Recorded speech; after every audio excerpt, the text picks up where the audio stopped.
Tarani Thoi Suba Manipur Legislative Assembly gi Ani Suba Session gi ngasi Tarani Suba Mifam Mausagumna Speaker Thoksom Saitapura Singona preside tawduna ayuk pung 13 dagi hauki ngasi gi mifamda chaliba senba chahi lisingani kunithoi kulumdoi gi budget estimate gi apunba sempham dagi tongan ba department tare na demand toba punna lupa crore lising sumnani phunithoi lakh yangkhai manga lising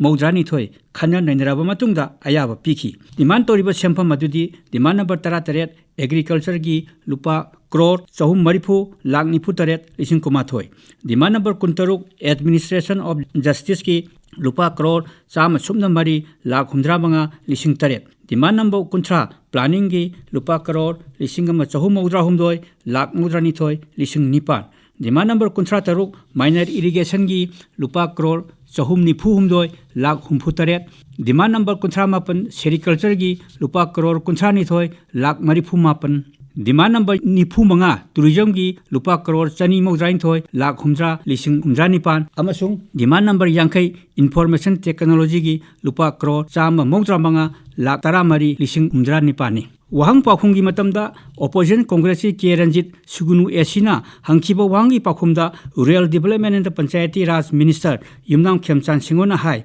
Mamangtha, Jun Kuntarukta, Lisingani Kunithoi Kulumdogi Oina, MG Naregagi Pan, Lupa Crore, Satret, Yankai Taruk Point, Mari Mapan, Sentana Tarakre, Atu the Pitok Lagani. Opposition Congress ki Kaisha Meghachandra Singhona rule gi matung na breach of privilege gi motion ama puthoki Speaker Thoksom Saitapura Singhona ayaba pira matungda motion adu putholoduna ke Meghachandra Singhona hai House ki member K. Ranjit Singhona khana nainaba amada phongtokhi ba wafam amada MLA na sengdoktrabadi wagai sugunu lambi ban torgani haina media da phongnakre democracy chatpa leibak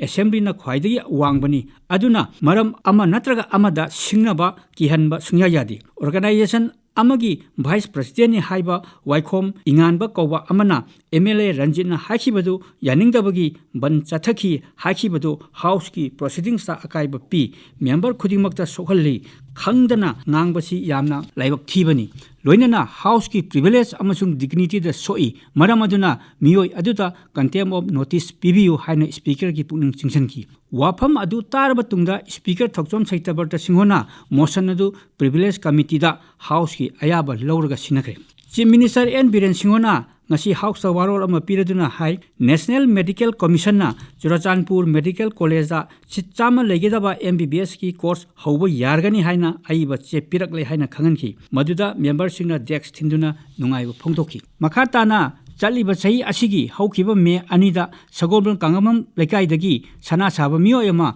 Police Kasantida, Sikibigi Matanga, Opposition Congress Ki Kangujam Ranjit Singo, Sugunu Esina, calling attention Mosanama Pukati. Keranji Singona Hai, Nanau Misigi, Asiang Balangla Langjin, Panghalu Haina, Nungtigi Ayukta Pongwa Pauche, Sanalibang Ponki. Manipur Police ki SI Jitrenda Kawa Amana, Luchingba Kangbu Amana, Nanau Mayumdagi Pukraga, Yamlaba, Shampam Pinaba Haira Kibalaki, Madugi Matunda, Nanabu Puraga Mayumda Laki, Nanga Sagnaba Ya Yakide, Loinana, Nana Wantarakpadagi, Rimsta Puda Sikibani, Aduna, Mark Kasadian, Dead Were. SI Jitren Rasu Paduna Hoji Gelda, Lady Banina, Logi Matungna Dandi Panglagani. Nanau Misigi Matanga Shankiba GSC Amadi Imung Manunga, Yanabadagi, Nanawi Haksang, Haukiba Jun Kulumdoi the Loduna, Aroiba Matomangam Pangtokre. Adubu, Yanaki Passing, Kadai Pawa Tabak on Tokrabagi Hibado, Kangan Biu, Haina, Home Supuriba, Chief Minister Gipuning Singsanki. Mosanadagi Pakum Piraduna, Chief Minister N. Biren Singhona Hai, Yamanungaitaba Todoni, GSC Gasu Unare, Lake Hidrabagi Nupigasu Unare, Yanakibagi Matung Ina, Lake Hidrabagi Nupida, Lengaki, Tabak Ama Piba Hibado, Ayamba Loshalagre, Cabinet ki Ayaba Logatabata Naire, Chaliba Agasta, Asigi Manunda Loshalagani, Angang Ongi Laisu Tambada Mateng Pangani Hibadudi, Mamada Lengaki Tabak Pirabanina Adum Yarakadra Kali, Aduga, Lake Hidrabagi Sora Nangnaba ex Grecia, P. Krabra Kanmani, P. Krabra, P. Dribra Hibadu, Yangsangi Hanasu, Chief Minister Pongdo, Makata by Agenda Lakoladuna, Chaliba Senba Sahi Lisingani Kunitoi Kulumdogi,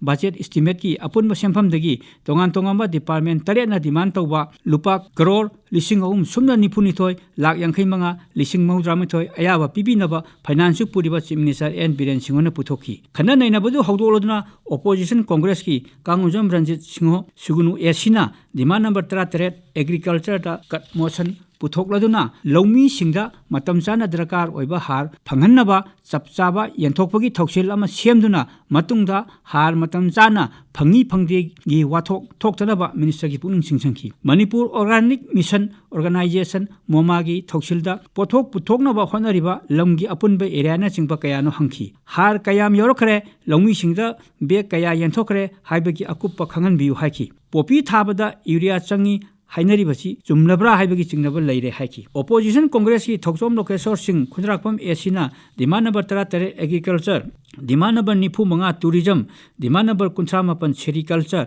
अमसुंग demand number 53 minor irrigation दा cut motion पुथोकी TS Lokeshwar सिंहना हाई करिगुंबा जुलाई अगस्त नोंग चुरक्त्रगना कमदौबा हेना तारकलगना इचाउन चिंगबा थोरकपा मतमदना करी तौबा हाइबना चिंगबगी थौसिल अमा सेमबा तंगाई फदी लौमी सिंगदा वाटर टिलर यंथोकपा लौ सिंगुबदा सिनबा लम कन्नबा पॉलिसी सेमनबा थौसिल सेमबा मथौ ताद्रिबरा हाइबगी वाफम थमखी लंबीगी नागयता फुट चाम चनी कंदुना थमलबदी लबु कनबा ngमगनी हाइबगी ऑब्जर्वेशन पीखी फना है सिंगलबसु फौदी साबा ngमदबनीना फौ थारिबा मफमसिंग कनबा ताबनी होनरीदि हाइबबु हेना कन्न होनबा मथौ ताई लकोन ओइना कमिटी गुंबा सेमरगा लकोन अमगी ओइबा वाटर पंप पीबा यारोइद्रा हाइबगी वाफमसु थमखी एग्रीकल्चर अमसुंग माइनर इरिगेशन खुसमनरगा अथुबगी ओइना नोंगनिनिगी मनुंगदा लेक्रक चलबा लौफम दा इसिंग पीनबा थौरांग तौबियु हाइकी हारगी मतंगदा केंद्रगी हार यंथोकपम सब डीलर सिंगा खुसमनरगा थमलबदी हारगी वाथोक असि हंथानबा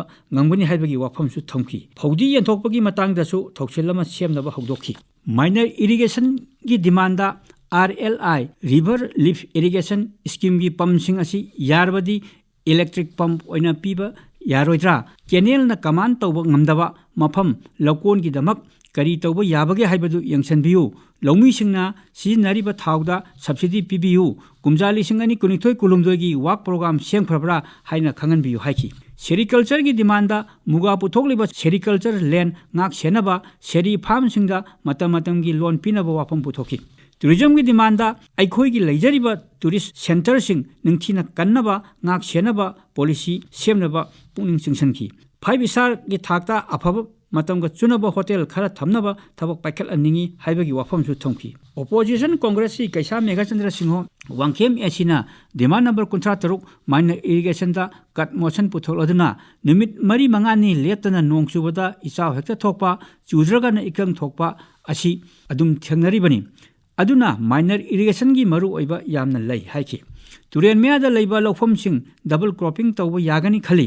मियामना हायरक्त्रबा इहौ लाक्त्रबा खोंजंग चथद्रबदी थबक तौदबगी चनबी माइनर इरिगेशन दसु अदुम उई यामना मवोंग मरिन तादबा थवोंग तौदनबा होनबदी चुंगनी इंजिन पीरबसु अदुम पिखलक्तबा मांगखिबा डिपार्टमेंट असु थिरुदबा असिना चिंगबा ना मथंग चाहिदा इंजिन लेतबगी अवाबा हेक्ता मायोंगनै मछि तोहनदबा चुंगनी हौखिबा चहि मंगादा वांखेम एससी की ओइना एमआई की प्रोग्राम अमत याउदे अदुबु लुपा लाख अहुम मखाइरोम चंगबा गुवा अमखक तौबगी थबक्ति यावरमी करिगिनो खंगदे पाखुमदि पामी अदुना कदाइदा सोइबे लैबगे हाइबदो यंगसलहनिंगी हाइकी इंजीनियर ऑफिसर सिंग इरिगेशन वाक्ता पुनिंग चंगदे हाइना लौई हाइनासु मोट पिखी हौखिबा चहि लिसिंग अनि कुमाथोई की जनवरी दा थोखिबा लेंगा की ऑर्डर अमना इंजीनियरिंग डिपार्टमेंट सिंगी वर्क चार्ज सिनमी सिंगी टर्मिनल बेनिफिट पीगनी हाइकी अदुबु बेनिफिट असि फंगनबा होनबदा लिसिंग अनि कुमाथोगी ममांगदा थबक्तगी तोख्रबसिंगदी फंगद्रे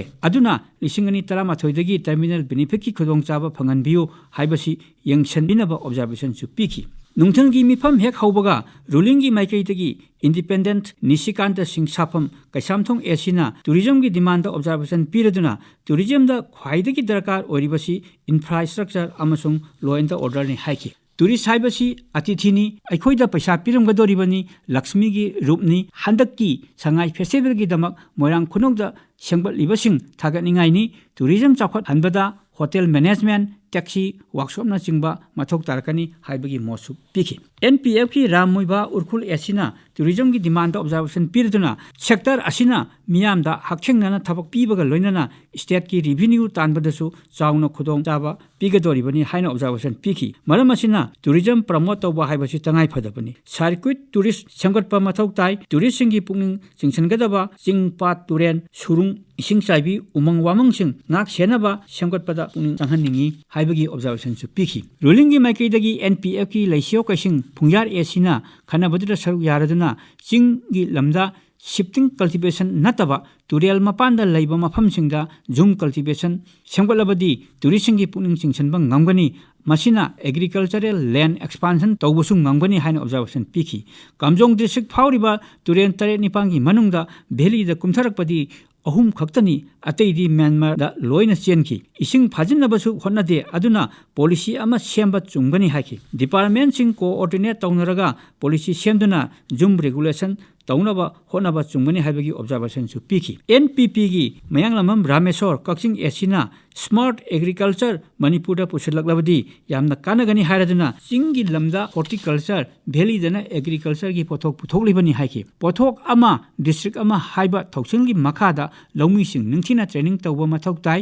mission asi mafam kharada lakhatlabadi hena phagani haibagi observation su piki Dimansing khanakibagi pakum piraduna agriculture minister TS Biswaji Singona hai state asigi waina urea metric ton lising kunithoi hena phangle hauji lambida metric ton lising ahumnom leiri pirakadabasu khardi wali hanadi distributor gi khuthangda lawmi singda phangalami system adu hongdokhre haujikti pradhana singbagi knowledge da geotech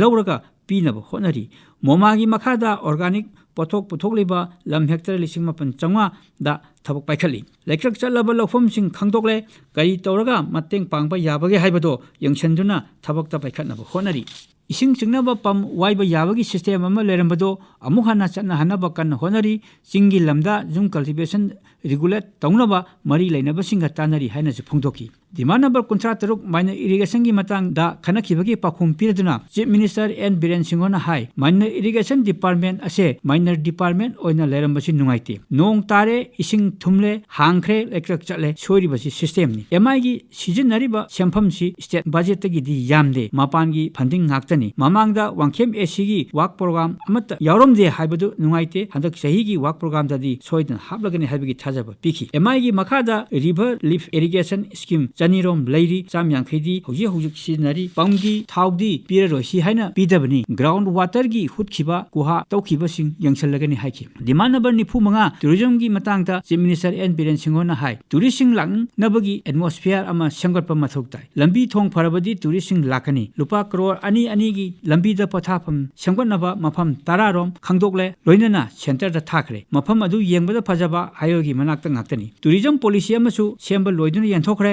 lambi thong sanggatpa law and order hanba haibasi tourism sector chakhotnabagi maru oiba amani aduna drain to drain lambi kola sthanaba honari mapandagi lakpasingda ILP pinaba Google ka samnaraga mobile apps ama semnaba honari nimit kunni romdi changkhigani state ki revenue laknaba honari ba asida miyamna sumateng pangbiyo haina supanki demand number 13 sericulture gi matangda minister in charge chief minister N Biren Singona hai beneficiary singda piriba loan si center gi share cha da mongdrani sericulture project Japan gi agency ama na phajana honarambani aikhoina phamandabadagi mangkhibani haujik amu ingatnaba honari demand sing adu khanakibaki pakhum tarba matungda apen penda singjok sinjin tawnaraga cut motion sing handoktuna amamamta oina pass tawki tungda makha taba agenda khananaba leitabadagi hayeng irai numiki ayuk pung 13 phawba mifam yeithokle haina speaker thokchom saittabada singona laktoktuna ngasigi mifam su loisanki